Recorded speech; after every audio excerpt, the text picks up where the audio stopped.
Suriye'de Müslümanlar azmetti.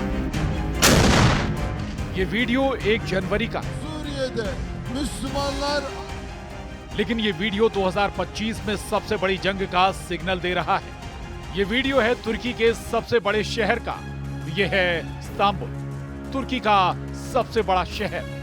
आबादी 1.5 करोड़ से ज्यादा, और इस वक्त तुर्की का ये शहर फिलिस्तीन फिलिस्तीन चिल्ला रहा है। ये वो भीड़ है जो राष्ट्रपति रजब तायिप एर्दोआन की ताकत भी है, और यही भीड़ एर्दोआन की सबसे बड़ी मुश्किल भी बन सकती है। गलाता ब्रिज पर हजारों लोग तुर्की और फिलिस्तीन का झंडा लेकर नारा लगा रहे हैं।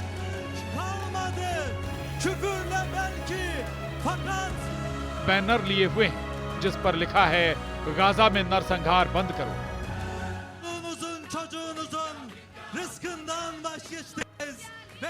क्या गाजा के लिए तुर्की खुद को तैयार कर चुका है? क्या इस वीडियो ने पश्चिम एशिया में तुर्की और इजराइल की टक्कर की शुरुआत कर दी है?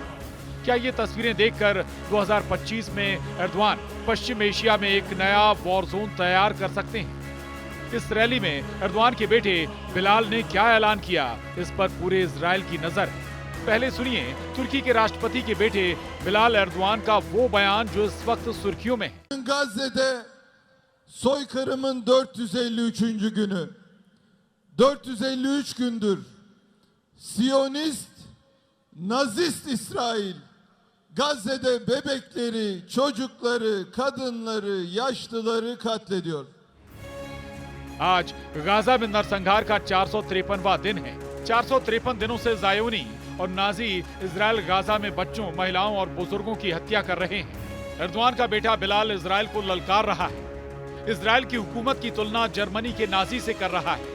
क्या एर्दोआन का बेटा गाजा के नाम पर अपना सियासी बुर्ज खलीफा तैयार करना चाहता है, जिसकी जद में न सिर्फ सीरिया आएगा बल्कि बिलाल के प्लान में इजराइल, जॉर्डन, लेबनान और सऊदी अरब का नामो निशान मिट जाएगा? क्या अपने पिता के ऑटोमन साम्राज्य वाले ख्वाब को पूरा करने की तैयारी बिलाल एर्दोआन ने कर ली?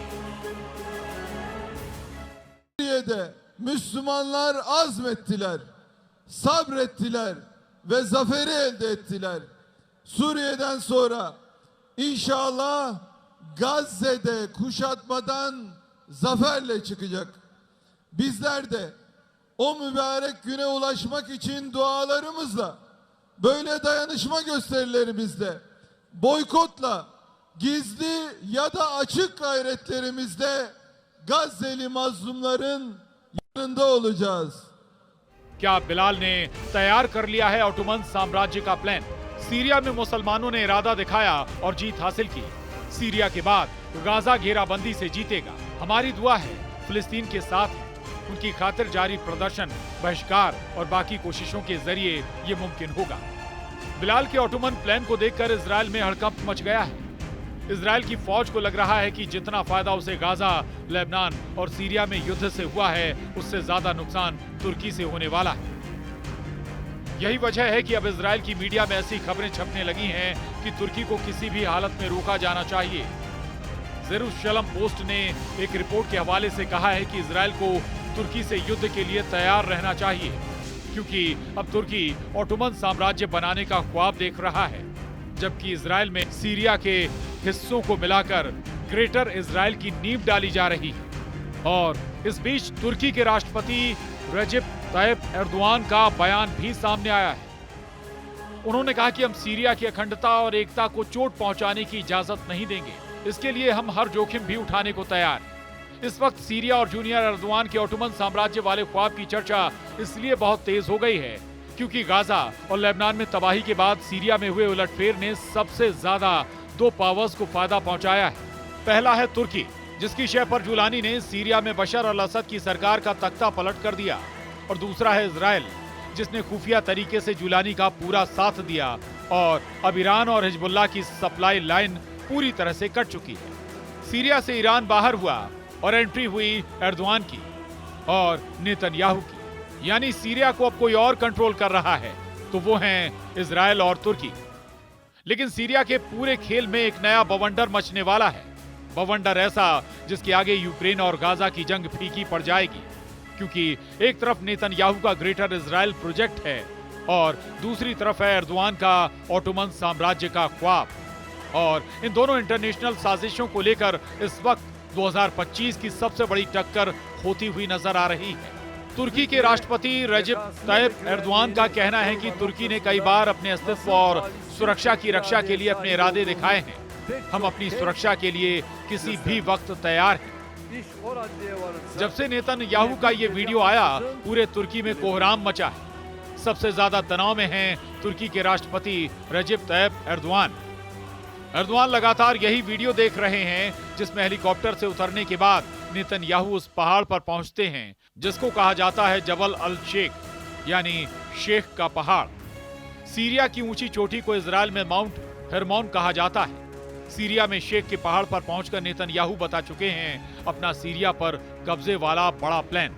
और इस बीच इजराइल के प्रधानमंत्री बेंजामिन नेतन्याहू भी सामने आ गए हैं और उन्होंने साफ कहा, मैं रक्षा मंत्री, चीफ ऑफ स्टाफ, उत्तरी कमान के कर्नल, शिन बेत के प्रमुख और वरिष्ठ कमांडरों के साथ माउंट हरमन की चोटी पर इस नाजुक वक्त पर हम सब इस महत्वपूर्ण स्थान पर मौजूद हैं ताकि यहां पर इजराइल की तैयारियों का जायजा लिया जा सके। जब तक कोई दूसरी व्यवस्था नहीं बनती तब तक यही हमारी सुरक्षा की गारंटी है। एर्दोआन की बड़ी ख्वाहिश है कि अखंड तुर्की बनाया जाए, सीरिया के उन इलाकों पर कब्जा किया जाए जो ओटोमन साम्राज्य के दौरान उसकी जद में रहे हैं। इसमें सीरिया के इदबिल, अलेप्पो, दमिश्क और रक्का जैसे शहर हैं जिन पर एर्दोआन की नजरें गड़ी हुई हैं। ये चारों शहर इस वक्त एर्दोआन के एजेंडे में हैं और लगता है कि सीरिया के इन शहरों के लिए तुर्की अब इजराइल के खिलाफ फिलिस्तीन वाला मोर्चा भी बंद करने के लिए तैयार है। क्या एर्दोआन का ये रवैया फिलिस्तीन के सबसे बड़े समर्थक ईरान और सीरिया के बीच युद्ध करा सकता है? क्या ये युद्ध वर्ल्ड वॉर में तब्दील हो सकता है? ये सवाल बार बार उठ रहे हैं। तुर्की की नीयत साफ नहीं है, ये बात ईरान बहुत अच्छी तरह से जानता है। एर्दोआन अपनी पार्टी के एक सम्मेलन में ये कह चुके हैं कि पहले विश्व युद्ध के बाद अगर अलग तरीके से सीमांकन होता तो अलेप्पो, दमिश्क, इदबिल और रक्का तुर्की में होते।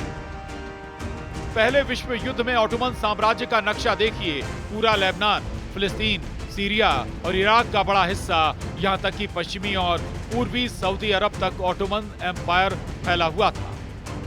इसीलिए ये मैप देखकर एर्दोआन की कसक रह रहकर बाहर आती है जब ये नक्शा देखकर सऊदी अरब भी चौकन्ना हो गया है। अब बशर अल असद की सरकार गिरा जाने के बाद सीरिया में तुर्की को दबदबा बढ़ाने का बड़ा मौका मिल गया है, लेकिन सीरिया में तुर्की का दायरा बढ़ने का सबसे बड़ा फायदा इजराइल को हुआ है, क्योंकि अब सीरिया में सबसे ऊंचे शेख के पहाड़ पर भी नेतन्याहू के कदम पड़ चुके हैं।